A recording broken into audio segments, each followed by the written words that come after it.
আমরা চামড়া এবং চামড়াজাত দ্রব্য লেদার অ্যান্ড ফুটওয়্যার ইন্ডাস্ট্রি তাদের সাথে কথা বলেছি।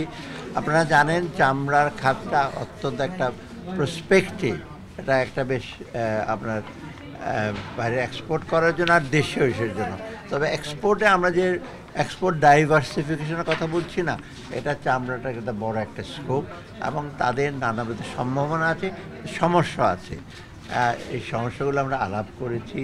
তাদের যে ট্যানারিটা শিফট করা হয়েছে সাভারে, সেটার আপনার এনভায়রনমেন্টাল প্ল্যানগুলো এবং তাদের অর্থায়ন এবং তাদের চামড়া যে সার্টিফিকেশন যেগুলো দরকার বাইরে যেতে হলে, এইগুলো নিয়ে আলাপ করি। মোট কথা আমরা চামড়া শিল্প এবং চামড়াজাত দ্রব্য ফুটওয়্যার থেকে শুরু করে সেটার সম্ভাবনা এবং এক্সপোর্ট, এটা যেন একটা বড় একটা এক্সপোর্ট এশিয়া সেক্টর হিসেবে পরিগণিত হয়, সেই ব্যাপারে আলাপ করি এবং এটার সম্ভাবনা আছে।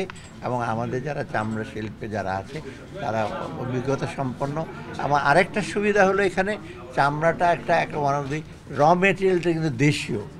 গার্মেন্টের আবার সুতা আনতে হয়, তুলা আনতে হয়, কিন্তু এটা কিন্তু বেশিরভাগ র মেটেরিয়াল। এবং এইটাও যদি আবার এটার সাথে মৎস্য পশুপালনে জড়িত, আমরা এটা এনকারেজ করি, আরেকটা সেক্টর কিন্তু ডেভেলপ করি।